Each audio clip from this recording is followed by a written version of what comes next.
All right. Good evening, WNBA and women's basketball fans. Glad to see you folks again on this abbreviated edition of the WNBA 365 Network, your 24/7 365 comprehensive home for everything revolving around the WNBA and the rest of the women's basketball universe. Back with you folks here with a two-man show tonight. Joined tonight by our awesome correspondent, Crystal Thomas, up in Los Angeles. And without the mic tonight, Cal McClurg in studio here from Studio 171 in San Diego, breaking down the latest WNBA offseason news and also previewing a few of the upcoming and currently ongoing women's basketball conference tournaments. Crystal, good evening. Two people in the hangout tonight. Only half an hour as well. Lots to get to, though. Other than that, how's it going tonight? Good to see you. It's going well. Kind of tired from class earlier today, but everything is fine. Again, folks, only half an hour tonight, two people in, and again, I am hands-free. There's no mic tonight. We're going to try this out and see if it works for some time soon. And, of course, folks, Twitter and the chat box wide open for you folks. So give us some good commentary for the next 30 minutes and change here at WNBA365, at CalamaC3, or at Pup1010 with the hashtag WNBA365, or, of course, hit the live chat box, and we'll be sure to get your commentary through the course of our get-together this evening. And a quick program alert for you folks. We will be off tomorrow night and back with you folks on Monday, just so you folks know to plan your schedules accordingly to join us here for more WNBA women's hoops coverage. All right, KT, some moves to get to quickly from the past couple days, including yesterday and today, beginning first with yesterday's transactions. We apologize, folks, for not being able to come on, but I was actually asked to run Twitter last night for one of the teams I work for with San Diego Sockers in their epic first-round playoff matchup against the Tacoma Stars last night, so I had to take over the controls of the team Twitter handle last night. But Crystal, a couple moves made. One by the Storm and three made by the LA Sparks yesterday. Davelin White to Seattle. Jasmine Lister, Ana Dabovic, and Evgenia Beveloka going to the Sparks in the moves there. So, Crystal, starting with you on the LA moves, Davelin White again going to Seattle, but with Los Angeles today. We saw Jasmine Lister play in spurts last season, notably, though, known very well for coming in at like the last possible second to fill the void for the Sparks in their home opener in a couple of the games following the first loss to Seattle when they had so many injury problems and depth problems, and, of course, Jasmine coming in, filling the void for a couple of games before being released from her contract. Crystal, I guess I'd probably ask for your take, though, on LA signing Lister for the 2016 season. What will she bring to the table for the Sparks that could be intangibles for this LA club in 2016 in your mind? What do you think?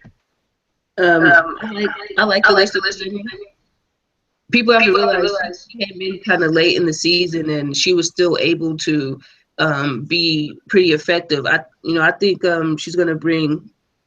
I think she's going to bring a lot of.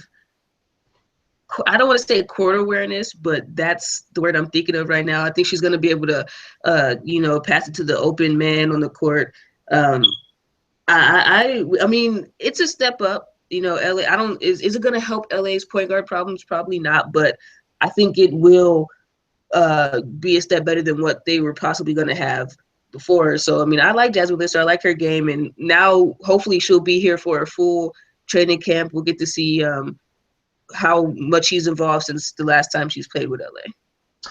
Crystal, with me seeing Lister play a little bit for the home opener is, like I said, this was like a last resort move made by the Sparks. Again, she was busy running basketball camps at UConn with Coach Ariema and got a phone call from Raging saying, hey, you've been signed by the Sparks. You got to go out to L.A. And, and I think, Crystal, it was the same time as well, KT, the Sparks had applied for injury hardship because they did not have Agumake for the first few games with her battling with sprained ankle. She had sustained in the preseason games against Chicago and Connecticut in those two games. And, of course, also some other injuries hampering L.A. Of course, Aaron Phillips as well was playing during that time. But I think that this will be a chance for Lister to kind of get more playing time, a chance to really see if she can make this roster, and I guess would be a pretty good puzzle piece for L.A. in the backcourt for their guard position, which is, of course, already taken a beating as well already with much more with that. Then, of course, Crystal, another big move made by the Sparks yesterday, of course, Ana Dabovic, who came in after missing the first half of the year due to overseas duty with the Serbian national team, came in, and I believe, Crystal, LA may have a front runner for WNBA's Sixth Woman of the Year with how Dabovic came in and absolutely lit the floor on fire last season.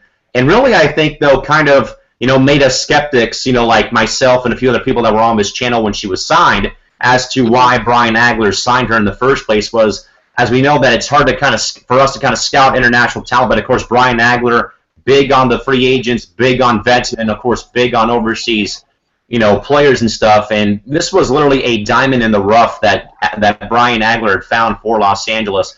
Crystal, I guess I would first ask about this. How important is it, though, that LA does retain Davovich, though, for the 2016 campaign, while keeping in mind, though, as well, again, overseas duty as well for the Olympics in August? That's a very big deal. I mean, I've always expressed enough that LA doesn't have a very good bench core, and some of the things that she did coming off the bench, and even starting a couple of games last year, she was big. I mean, re-signing Anna, I think, is going to help LA a lot in some games. I mean, I think she's going to miss a few games, like you said, due to her responsibility with the Serbian national team. But just to know that we secured her, it makes me feel a little bit better, because if we didn't, someone else would have. And that's a key piece that you can't lose. Yeah, Crystal, I agree 100%. I think, she brought a lot of intangibles that the Sparks were lacking in: three-point shooting, ball movement, court vision, just a few things that LA really, was lackluster in, I think, in the 2015 campaign. And I think it's kind of the same, like a catch-22, how you were very concerned about, was Tolliver a free agent this year or not, and if she was, would she have probably gone somewhere else? That was kind of how the fan base for LA was about Davovich, was, here we have this player for X amount of games, and we don't want to lose her due to whatever it may have been, but of course, re-signed as well by LA. So again, those are the two big moves made by the Sparks: Jasmine Lister and Anna Davovich, retained by LA. And Crystal, a flurry of moves made today by the Atlanta Dream. 4 players signing to ATL today that include Megan Simmons, Delisha Milton-Jones, Kara Braxton, and Amanda Thompson, all on contracts to ATL today. Crystal, starting with you with Megan Simmons, who we saw plummet in the draft in 2014 from a possible 1 to a 3rd round pick by New York. Waived after preseason finished up, went overseas in Romania, played great, came back, signed with Seattle for a bit, same story, waived after preseason. Now again, Crystal, here she is again with her 3rd team, and has not even played a regular season WNBA game yet. But again, with Atlanta, who already brought in Sierra Burdick and Ariel Massengill back for next season, who got a fair shake in Atlanta last season in their first season. Crystal, I guess, with all the bouncing around that Megan's done, do you think that perhaps she's probably, I don't want to say she has, but has she probably lost confidence in her that she can probably make a pro roster in the States? Well, first, my question is this an actual roster, or is this just a training camp signing? Because I heard it was just for training camp. The reports that I saw it was just a full-on signing, but I believe, though, you're probably right, with training camp. Well, I guess when we get the information, we'll confirm those. But I don't think she's lost confidence. I just think the thing that she has to do the most, and we saw this problem with Bradford out of LA, she just has to slow down. I think if she slows down, she could be pretty effective. I mean, she's quick.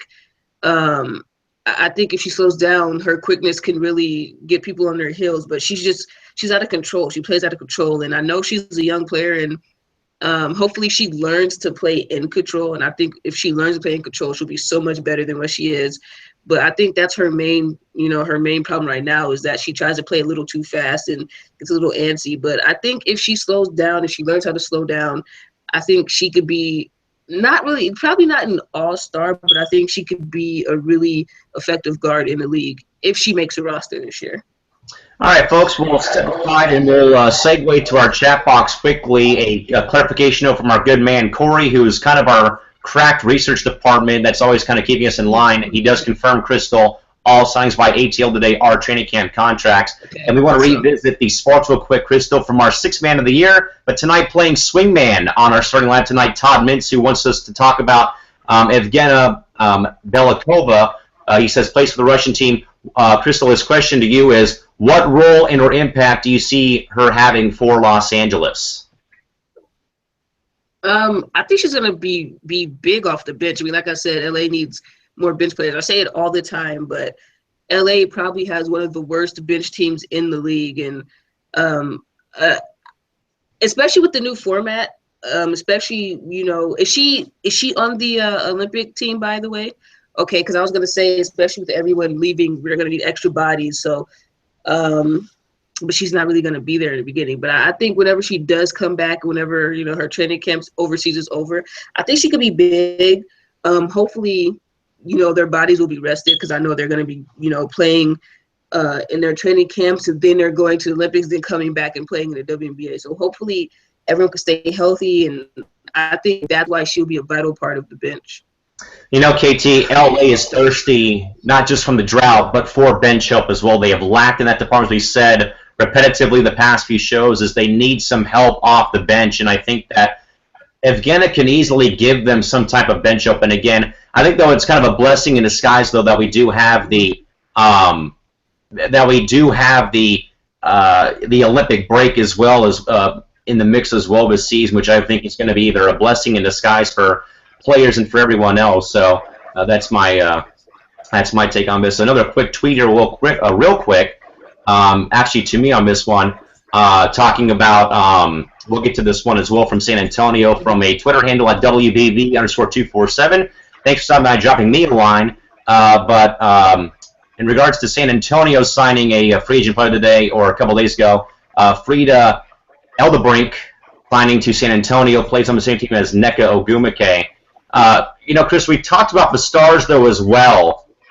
You know, and again, we're kind of, you know, contemplating what is the real game plan going forward in 2016. Again, holding that number 2 pick in the draft, but again, is there a clear vision for Dan Hughes in San Antonio? I'd probably ask Crystal again with this question brought up in my personal Twitter timeline.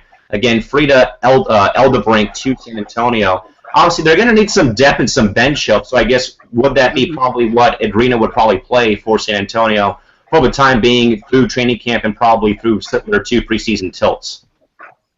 I mean, I think so, but I think Eric said this. You kind of, at this point, especially for a team like San Antonio, you kind of got to get what you can, like what's the best pick for them. And I do think she could be vital, but I mean, San Antonio, they kind of need a lot. I mean, they're one of those teams that I'm not going to say they should blow the team up because they shouldn't, but they should make a lot of changes amongst their roster. And I mean, yeah, I think she will help, but you also have to see what you're going to get with number 2. I mean, it depends on who they pick with that number 2 spot. Yeah, I think San Antonio has some polishing up to do. And one more quick comment before we get back on track from our good pal Stephen Rice of Women's Basketball Daily. Crystal, he's asking your thoughts about Bradford and Jennifer Hampson going into year 2 of their careers. What do you think about their improvement perhaps for next year? You know, it's the same thing. If I saw a lot of potential with Bradford, there's a couple of games that me and Callie went to, and we just wish Bradford would have just jump stopped a couple of those times, just slow down and jump stop. But I think if Bradford can slow down and learn how to slow down and learn to let the game come to her, I think she could be a big asset. I mean, she's a great defender. Well, I shouldn't say great, but she's a good defender. She rebounds the ball very well. She's pretty quick. She could disrupt passes. So I think once she learns how to slow down and let her offensive game come to her, she could be a pretty pivotal point. And with Hampson, I mean, her biggest thing is just to grow inside of her body. You know, she's still not used to her body. She was kind of awkward.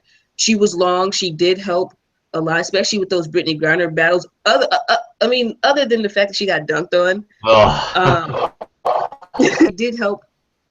You know, a couple of times holding Brittany Griner off, and as well as Tolo, which hopefully she gets healthy. Hopefully she gets healed quick. But I think if Hampson can learn how to use her body and learn how to get used to her body and not be so awkward, and get a little bit bigger because she was kind of small and got pushed around, I think that she'll be a vital team. Now, do I think she's going to stay with LA? I don't know. I have no idea. But I think if Hampson gets a little bit bigger, uses her body, then a team, whether it be LA or somebody else, would really like to have her. Yeah, Crystal, I think that with Bradford, like we said a lot, bull in a china closet, really fast, really aggressive. I love the pace and the aggressiveness, but again, there's a time though where you got to just slow the game down, let the game come to you. In regards to Jen Hampson, obviously not fully grown into that 6'8", that 6'7" frame just yet. That will come with time, of course. And one more comment before we get back on track from our good pal Todd Mintz again, our 6th man of the year. He basically just says San Antonio needs a center badly. So we'll get back on track here, folks. Again, great responses like from every time. Love coming on the show here, folks, and having a lot of great stuff from everyone out there. So again, please keep chiming in and we will, of course, read your input on here. All right, Crystal, back on track here real quick to ATL again, and due to our good, and thanks to our good pal Corey as well. Again, all 4 signings today by Atlanta, Crystal, excuse me, are all training camp signings only. And Crystal, I think though that the 2 names that stand out to me are both Kara Braxton and Delisha Milton-Jones, more so DMJ again, back for, I believe, her 19th or 20th. I believe it's like her 19th season in the WNBA. Just feels that way. You know, a pioneer, a staple, a cornerstone of this league. Of course, back-to-back champs with LA in 2001, 2002. Came back and played again with LA during Candace Parker's rookie season. You know, late 2009, 2010. And again, it's been a permanent fixture of this league, a soon-to-be Hall of Famer. But I guess, you know, with DMJ, Crystal, I know she's probably not there to, you know, light up the scoreboard like she used to. But do you think though that between her, more so just DMJ, do you think though that she's just playing right now for the love of the game more than anything else? She, especially if she's a training camp signee, I think it's kind of just there to, you know, motivate the training camp players. Not saying she's not going to make the team, but I think she's there to motivate the young players that are coming in, try to give them some stiff competition. And, I mean, I guess you could say it's the love of the game because, you know, Delisha Mendoza has played for a long time and she hasn't really done much. I think a lot of coaches who have signed her kind of use her as like a secondary coach, like a coach on the floor kind of. I think they use her to share her wisdom with the younger players. But, I mean, you're not really going to see Delisha Milton-Jones light up a scoreboard anymore. And I think it's pretty much for the love of the game and the love of helping the younger players that are coming after her. And I'll admit, I could probably see DMJ coaching in the W somewhere or across college basketball somewhere sometime soon. And our 6th man of the year, Todd, chimes in regards to Delisha Milton-Jones. He says, Delisha has little left, unfortunately. Getting to our next player as well, Crystal, but Kara Braxton says, if she is not horribly out of shape, can provide a defensive presence as well going forward. But I guess, Crystal, you know, we haven't seen Braxton, I think, play a full season in quite some time. There was unconfirmed reports and rumors of her possibly retiring sometime soon, but of course that fell to the wayside. So I guess if in fact she's in shape and she can come and play for ATL, you know, Todd just mentioned her defense, but what else can Braxton bring to a club, though, in your mind? Okay, honestly, yeah, I thought Braxton retired too. I was kind of shocked to see her name there. I do know she was playing overseas for a little bit. Is she still playing? I have no idea. I mean, Braxton can be defensive, but she's older, and you know, like you said, is she still in shape? You know, we haven't seen her play in a while, and she was one of those players who was never really in that much of good shape to begin with. So if she can stay in shape, maybe, but I don't know if she can compare to these young, stronger post players these days. And I don't know what is up with Atlanta signing all these post players. They're about to be post city in a minute. I don't know if they should sign any more post players, but I don't know if Kara Braxton can. I mean, she probably can hold her own with these newer post players, but I don't know. I mean, if she's in shape, possibly, but I'm not sure. I don't know about that one. We're going to start calling all these posts, Crystal. I was able to see you're going to the post office. Way too many posts going different places. But again, to recap, folks, today's transactions, again, more so with Atlanta signing 4 players to all 2 training camp deals, including Megan Simmons, Delisha Milton-Jones, Kara Braxton, and Amanda Thompson. Crystal, some overseas news, urgent news, and pretty big news from the overseas women's basketball spectrum. Confirmed reports today coming in from both Todd Mintz, Michelle Snow, and Alicia Clark today, 2 players in the league, reporting that their league playoffs are now under scrutiny due to corruption and a lot of things going on in that basketball league overseas. Crystal, you know, this is not the first time we've seen or had players involved in some type of issue with a overseas federation, overseas league for the offseason or even during the course of the season. Crystal, what can you tell us or what can you confirm or deny for us about this report that came out today by those 2 players and, of course, our go-to guy, Todd Mintz? Well, from what I know, it seems like everybody in those leagues, everybody had to sit out their playoff game. Not one team played their first playoff game at all. Everybody sat out. And, I mean, it's kind of you kind of start to see this more and more with overseas clubs teams. I mean, it's kind of like soccer. There's a lot of how do I say this? There's a lot of shiesty things going on in these clubs, and I mean, it kind of sucks though. These players go overseas and they're using their talents to go over there and stay in shape and make more money. But in reality, things like this happen, and it's kind of like, what's the point of us going over there? So I just think it sucks that because of the organization itself, because of the league, because of something that they did, everybody in the playoffs had to sit out their first game. So I don't know. I don't know what that does mentally to a team, that worked hard to get there. Then they can't play the first game. So, I mean, I don't know. That's a little weird that had to happen like that, but unfortunately, it did. So again, folks, confirmed reports in from three people today, from two players, from Michelle Snow with Los Angeles from last season, Alicia Clark with Seattle, and our sixth man of the year, Todd Mintz, all three confirming today that there was the league that they were playing in.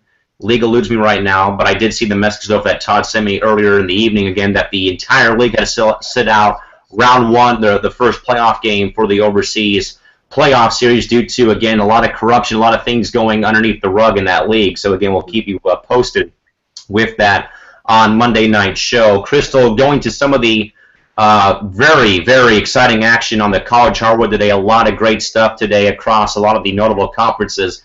Crystal, if you caught any games today, I would probably guess and ask for probably the game that you watched the most and your overall take on the game you watched and why.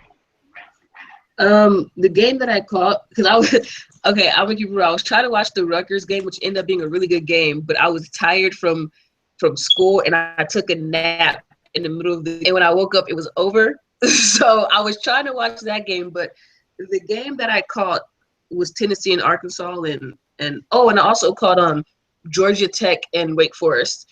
But the Tennessee game, I mean, they're supposed to beat Arkansas, which they did, but in playing the season, if they would have lost, I would have not been surprised. And the thing that really kind of hit me when I saw it, Diamond DeShields was the leading scorer in points. So how much of a struggle Tennessee has offensively, and she was 1 from 5 from the three, if I can remember correctly. It's just been a down year for Tennessee. Do I think they're gonna win their SEC conference? No, but I mean, I guess a win like this is a start for them to build their confidence up. And I mean, I don't. If Tennessee does make the tournament, I don't see them, going as far as they should. And nor do I. Tennessee, of course, wins today their first round game of the SEC tournament. Of course, they're surrounded by a lot of scandals on campus and off campus, but they did win today as well for their opening game of the SEC tournament. A quick comment from Corey, who says his Gophers stunk today and lost, so they are WNIT bound. But Crystal, the best game I watched today was in the Pac-12 tourney in Seattle, where Cal erased a late 11-point deficit, rallied to beat Utah in overtime from Key Arena. And Crystal, Cal had a really struggle bus of a Pac-12 conference season, and for them to get through that game, of course, down 11, cutting that lead, tying the game, and winning it in overtime over a really solid Utah team, really, I think, kind of put the Pac-12 on notice that Cal is not going to be a walkover. And, of course, right now, still going on right now, folks, up in Seattle, Kelsey Plum is torching Colorado by herself for Washington. Last we saw at halftime, it was 40-23 Cougars, or Huskies, leading the Buffaloes up at Key Arena. So 2 good games in the Pac-12. A really solid game as well today by Tennessee, 4th in the SEC. And also, Crystal, in the West Coast Conference, a pretty big upset. San Francisco beat a top-ranked University of San Diego team as well by a final score in overtime, 84-80 this evening from the West Coast Conference Tournament. And by the way, folks, well, from the Pacific West Conference of the Division II ranks today, final scores in their conference tournament, Academy of Art got past Point Loma Nazarene University 77-70, and Dominican barely got by Hawaii Pacific 66-62. Your semifinal matchups for tomorrow in the Pacific West Conference of the D2 ranks of NCAA will be Dominican and number 1 ranked Azusa Pacific at 7:15, and number 2 ranked California Baptist will take on Academy of Art at 2:45. But again, your final scores in the Pac West Women's Basketball Tournament from Division II. Again, Academy of Art 77, Point Loma Nazarene University 70, and Dominican over Hawaii Pacific 66-62. And also, folks, we should mention Alex Brunk from PLNU with a new Pac West tournament record, 36 points. And the Sea Lions lost to the Academy of Art Urban Knights, a 3-game sweep, including both regular season and postseason for the Urban Knights over Point Loma, and also the final game that will be coached as well by legendary PLNU head coach Bill Westfall as well, his final game this evening from Concordia University in Irvine, California. Crystal, if there's any other games you may have probably saw, perhaps score-wise, I would probably say if there's one matchup in any conference you're probably keeping an eye on tomorrow, who is it and why? Tomorrow? Mm-hmm. I lost my list, so I'm gonna have to go back and look. I had it up. My stuff has been tripping. I'm gonna have to come. You have to come back to me on that one. My list disappeared as soon as you said that. Crystal, if I don't know if this is really something that's going to be worth talking about before, and we'll come back to you on this. But Crystal, when I looked over the schedule for the tournament again, coming up in about 2 weeks later on this month, starting on the 25th, is the fact that again that UConn could be hosting a first-round matchup in the round of 60, in the round of 68 teams going forward. Crystal, there's a really strict rule on the men's side of the ball that anyone that's hosting, that host team cannot play a home game at their home venue. And in this case, with UConn playing at home, I think is that kind of an unfair advantage for UConn to have a sold-out gym for their opening round game of the tournament. This isn't the conference we're talking about, Crystal, but the opening round of the regional tournament to start March Madness. Is that kind of like an unfair advantage for the team that does have to play UConn? I know it wouldn't make much of a difference perhaps if it was at UConn or in San Diego, California, but I think though that something's not right there about doing that. What do you think though, and why? That's definitely unfair. UConn, first of all, UConn's just dominant anyway, but they're very dominant at home. Whoever they play, they're going to have a tough time. I don't know who set that up. I don't know if the rule stands for women's basketball, but I think they should probably change that and not have the home team play at home to give them the unfair advantage. Because essentially, when you do have a playoff game or whatever at home, you can lose, but 9 times out of 10 you're probably going to win the game because you have your home crowd, you're in your atmosphere, the rims, you're sleeping in your own bed, or in this case, you're sleeping in their own dorm room. So I don't know who set that up. I just feel bad for whoever they're going to play because it's going to get loud in there. They're gonna hear it, and UConn's just going to run away with that victory. Crystal, before we get back to the game you're probably watching most tomorrow again, I recall 2 different instances when San Diego State made it for men's basketball. And in those 2 years, the Ajas Arena held the West opening round games of rounds 2 and 3. And SDSU could not play at home, and they were sent over to Phoenix to play one game. And 1 year sent to Philly to play 1 game at Wells Fargo Center. And again, like I said, they played 1 game as well in Phoenix as well at then US Airways Center to open up their conference tournament. But I think, though, that rule will have to be implemented sometime soon that cannot be, that has to be outlawed sometime soon. Now that we can get back on track of things here, what game are you probably watching most tomorrow across conference tournaments and why? Yes, sorry about that. My phone spazzed out. Oh, well, I know I'm definitely going to watch that South Carolina-Auburn game because, just the way that South Carolina's been just playing has just been so amazing. How can you not like South Carolina? How can you not like what they're about? How can you not like their coach? The players are just amazing. They play for each other. They're a team. You never really hear anything bad coming from them. I don't think Don Staley would allow that anyway, but you never hear anything, like the Tennessee situation. I'm not talking about as far as the scandals, but you never hear a player talking about a coach. You never hear, Don Staley or parents talking about what Don Staley did or didn't do as a coach. You don't hear that type of, banter coming from them. And another game I'm also looking forward to, I like Maryland, so I have a soft spot for Maryland. So Maryland and Iowa, I think Maryland's going to take it away. I would hope so. But I'm looking forward to that Maryland and Iowa game. There's just so many games. And also George Washington because Jonquel Jones. I would love to see, how far she could bring her team in. And I hope they win because I want to see them get a tourney bid. So those are probably the three that I'm going to have my eye on the most tomorrow. Yeah, Chris, so I'm going to probably stay close to the home and watching some of these. Obviously, now that USD is out of the West Coast Conference, it's going to be probably between Gonzaga or BYU, so I'll be probably watching who they'll play to get a spot in that tourney. And I think now that Cal has gotten back on its feet after a really dismal Pac-12 conference regular season, they may be a wild card now in that Pac-12. Washington is probably going to be an odds-on favorite as well going forward. Of course, there is Stanford looming large as well in the Pac-12. So, folks, a lot of great hoops coming up on the horizon. And quickly to clean up on an aisle that I talked about, Corey wants clarification. He says, I thought all the top 4 seeds host the first 2 rounds of a tournament in women's hoops, or did you say something else? I want to recall seeing, Corey, at least, it looked like UConn was the only one hosting a regional at the XL Center in Bridgeport. I might be wrong about that, but what I saw was UConn hosting a first-round game in their backyard, basically at XL Center, the home of a AHL, of a minor league hockey team as well, and a lot of other teams that played there. UConn will also play games that sometimes get a bigger crowd there in downtown Hartford.